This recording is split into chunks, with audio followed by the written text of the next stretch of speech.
नमस्कार मित्रांनो, मी आशिष मराठे किल्ले भटकंती या आपल्या यूट्यूब चॅनलमध्ये आपलं सहर्ष स्वागत करतो. आणि आज आपण आलेलो आहोत किल्ले रोहिडा उर्फ विचित्रगड या किल्ल्याला भेट द्यायला. हे पार्किंगचा एरिया आहे इथे आणि हा इथेच नकाशा लावलेला आहे किल्ल्याचा.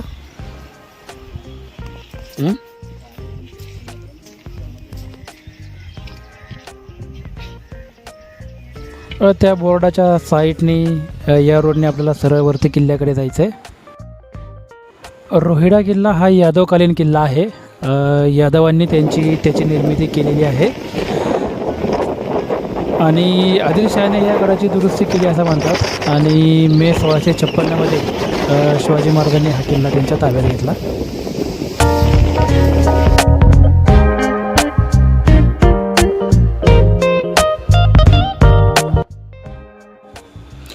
हे पहा, आपण कुठून चालत आलो. पहा, इथून चालत आलो आपण. जवळजवळ निम्म्यापर्यंत आलो आहे आता आपण किल्ल्याच्या. मित्रांनो, आज आपल्यासमोर अतिशय दुर्दैवी आणि दुःखद अशी घटना घडलेली आहे. ती आपल्या व्हिडिओमध्ये सुद्धा कॅचअप झालेली आहे. पुढे ती तुम्हाला पाहायला मिळेलच व्हिडिओमध्ये. खरंच खूपच वाईट, असं खरंच कोणाबाबत घडू नये. मित्रांनो, आज आपण रोहिडा किल्ल्याला भेट द्यायला आलो आहे आणि ज्यांचे व्हिडिओ पाहून आपण हा ट्रेक चालू केला, आज त्यांची 1 वर्षानंतर भेट झाली आहे. भेट होईल म्हणून म्हणत होतो आपण.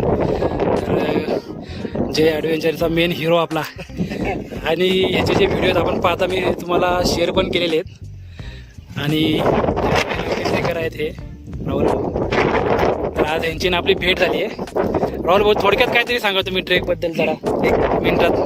घटना घडली, अशी घटना घडू नये तर त्यासाठी किल्ल्याची पहिले आखणी करायची. बाबा किल्ला कसा आहे, काय आहे, किती वेळ लागतो, त्याच्यावर काय आहे, आणखीन कोण गाईड असेल तर गाईड घेऊन जावं. ही जे मेन बेसिक आहे ती करणे खूप महत्वाचे आहे. कारण किल्ला करायचा म्हणजे असंच नुसतं जाऊन येऊन एक टाइमपास म्हणून किंवा आपला बघायचा म्हणून बघून उपयोग नाही.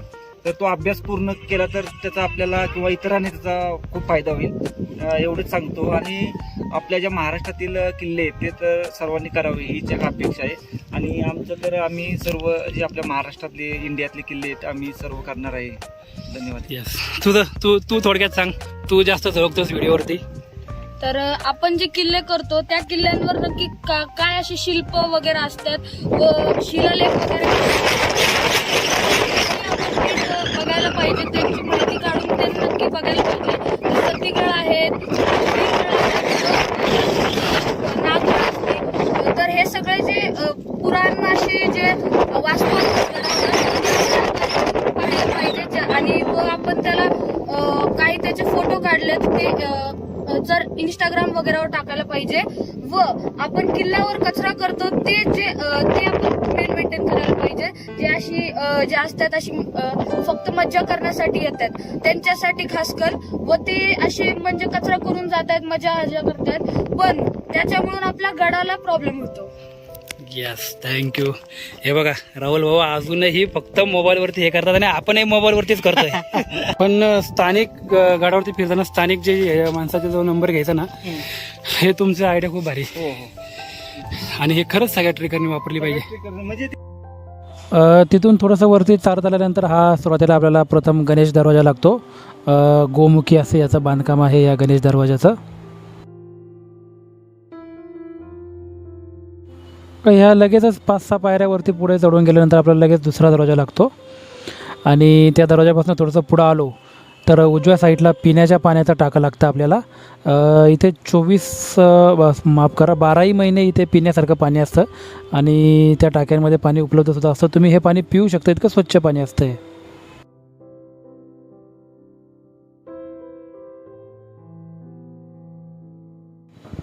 आणि पुढे ह्या 25 ते 30 पायऱ्या आपण चढून वरती आल्यानंतर आपल्याला तिसरा अतिशय भक्कम असा हा दरवाजा लागतो. ह्या दरवाजाच्या उजव्या साईडला मराठीमध्ये लेख आहे आणि डाव्या बाजूला फारसी भाषेमध्ये लिहिलेला लेख आहे. आणि दोन्ही बाजूला हत्तीच्या शिला आहेत आणि बऱ्याच प्रमाणामध्ये आजूबाजूला सुद्धा या दरवाजाला शिला आहेत, कोरीव कामं आहेत.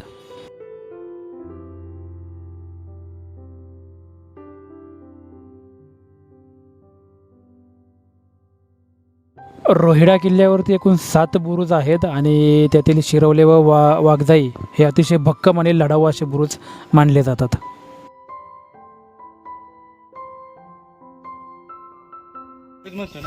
त्या काळातलं हे ऑफिस त्या समोर दिसते ना हनुमान मंदिर. बरोबर, आता बांधकाम चालू केलंय. परत हनुमान हे समोर मारुती रायाचे मंदिर पूर्णपणे पडलेलं आहे. हे मंदिराची पूर्णपणे पडझड झालेली आहे. हे त्या मंदिराच्या मागच्या बाजूला आपण चाललो आहे आणि मागच्या बाजूला आल्यानंतर आपल्याला हे पाण्याचं छोटंसं तलाव लागतं आणि तलावाच्या उजव्या बाजूला धान्याचं कोठार लागतं आपल्याला.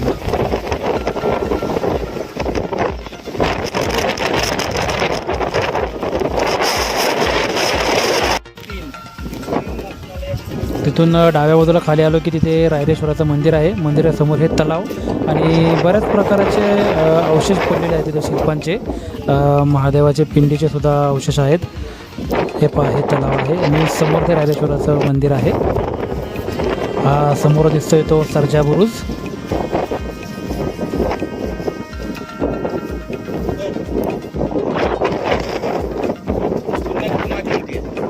महिने झाले, 6 महिने झाले आम्हाला काढत होते का तुम्ही?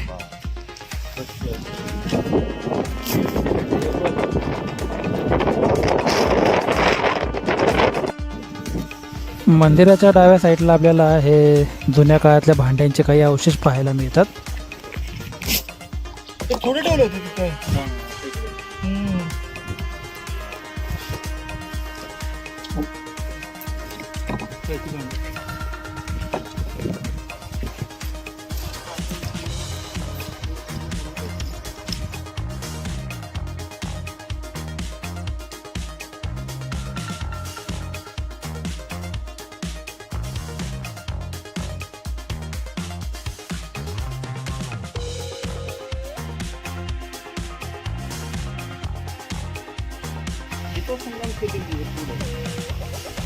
काय म्हणजे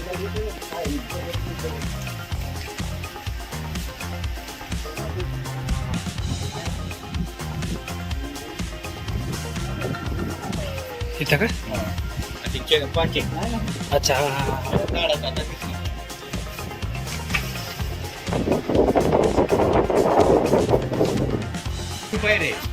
हा का? हा रोड आलाय ना, स्तूपला आहे. काय माहिती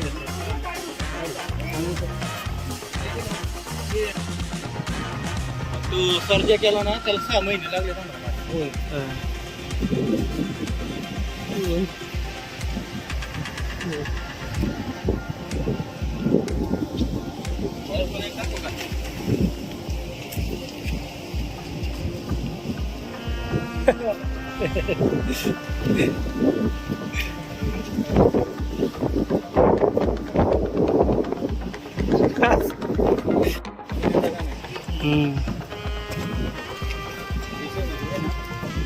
मध्ये काही असायचं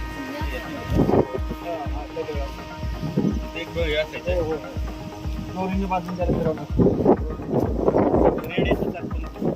त्या काळात रेडे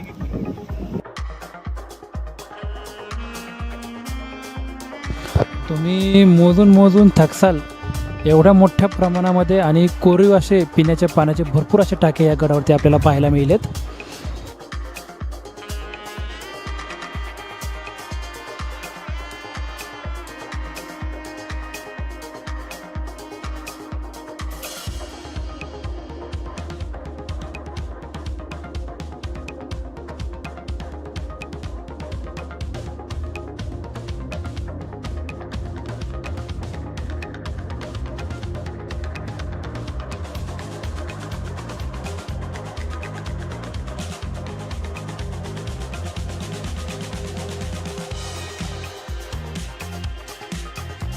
पाटणे बुरुज कितीही पाऊस असला तरी हा भिजत नाही, असं बुरुज भिजत नाही.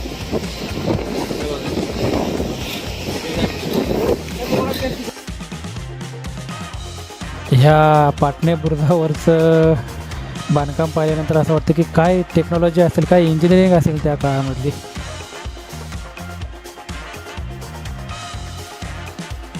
आणि मित्रांनो आपण आलेलो आहोत गडावरचं प्रमुख आकर्षण अतिशय भक्कम असा वाघजाई बुरुज.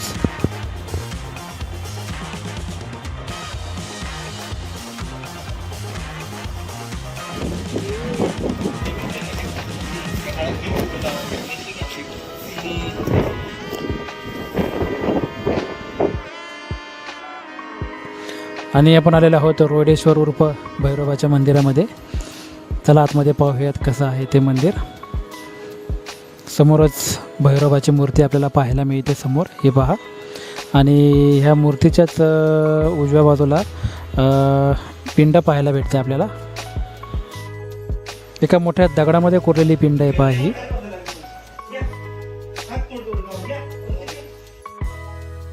आणि मित्रांनो हे पहा, हे आपल्या दत्ताभाऊने उचललेलं हातामध्ये शिसा आहे ते.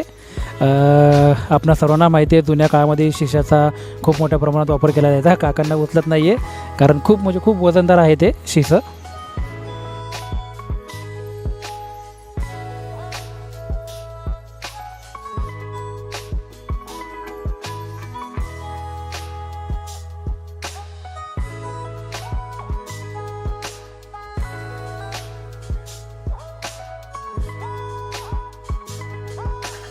हे बघा, हे सुरुवातीला जे आपल्याला पाण्याचा टाका लागला ना, हे इथं खाली आहे. ह्या पायरीच्या खाली ते टाका आहे आणि ह्या बोळातनं आपल्याला ते दिसतं ते पाणी. तर विचार करा ना केवढं मोठं पाण्याचा टाका आहे ते. आपण याच्यावरनं चालत गेलो होतो वरती आणि बरोबर त्याच्या खाली ते पाण्याचा टाका आहे.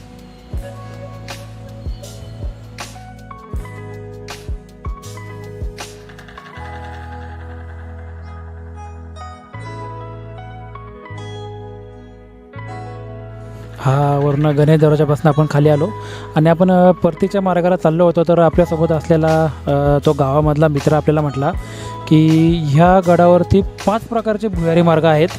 पावसाळ्यामध्ये आणि हिवाळ्यामध्ये आपण 3 नाही करू शकत, पण 2 जे आहेत ते करू शकतो. तर ते पाहण्यासाठी आता आपण चाललेलो आहोत. कुठल्याही यूट्यूबरने ते एक्सपोज केलेले नाही आहेत, तर आपण ते प्रथमच करत आहोत. आणि हे पहा, आपण तिथे पोचलेले आहोत. तर चला आतमध्ये जाऊन पाहूयात नक्की कसा आहे हा भुयारी मार्ग.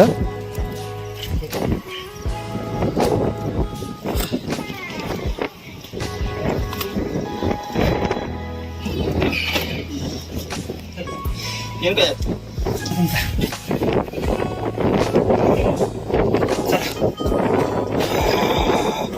बघा, हे भुयारी राहायला जातं. काय बॅटरी राव आणली नाही राव, दरवेळेचे बोलूया. हे दोन आपण खाली उचललं.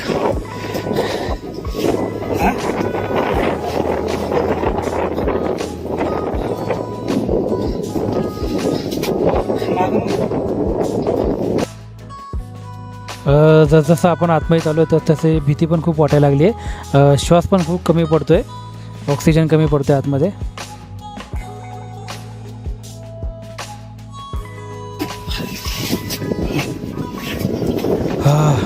फायनली आपण त्या भुयारामधनं बाहेर पडत आहोत.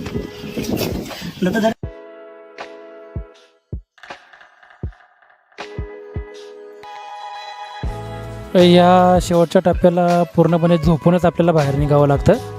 खूप छोटा मार्ग आहे त्याचा.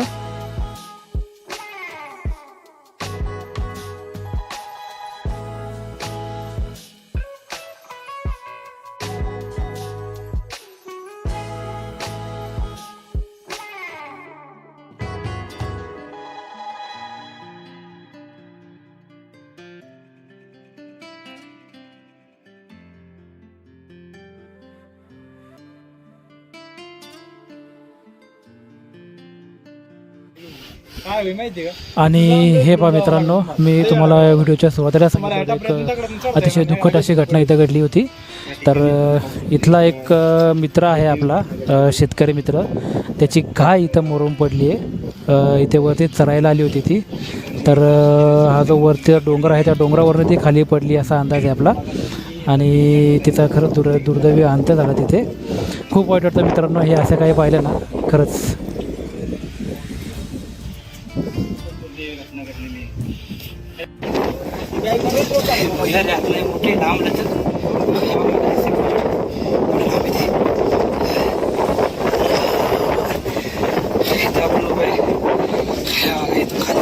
अशा पायऱ्या आहेत त्याच्या.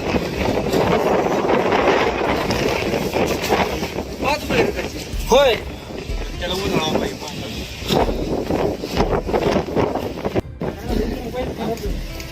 हे बघा, ह्या भुयारामधनं आपण गेलो होतो पलीकडं.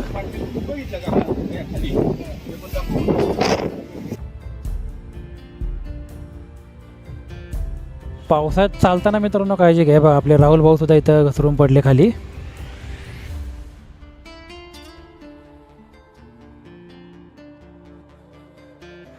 हे बघा इथं वरती गडाचा बुरुज बघा किती लांब दिसतो आपल्याला. आणि ह्या डोंगरावरनं आपण वरनं चालत आलो होतो. म्हणजे ती गाय जिथनं चालत गेली होती ना तिथनं आपण त्या वरनं चालत पुढे गेलो होतो. खूप रिस्की आहे, खूप रिस्की आहे मित्रांनो ते. मी तर तुम्हाला सांगेल की पावसाळ्यामध्ये इकडे येण्याची रिस्क अजिबात घेऊ नका. जाताना आम्ही कडेने चाललो आहे, परंतु जेव्हा त्या भुयारामध्ये चाललो होतो आम्ही तेव्हा वरनं चालत गेलो होतो. तेवढा एकच मार्ग होता आणि खूप अतिशय खतरनाक मार्ग होता तो.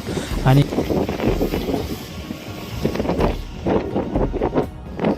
हा पहा इथे आहे तो मार्ग, इथे गेलो होतो आपण सरळ त्याबरोबर चालत गेलो होतो. आणि हा तो बुरुज आणि या साईडला किल्ला. तर मित्रांनो आजचा हा व्हिडिओ तुम्हाला कसा वाटला हे मला कमेंट करून जरूर कळवा आणि आपल्या व्हिडिओला लाईक आणि सबस्क्राईब करा. धन्यवाद.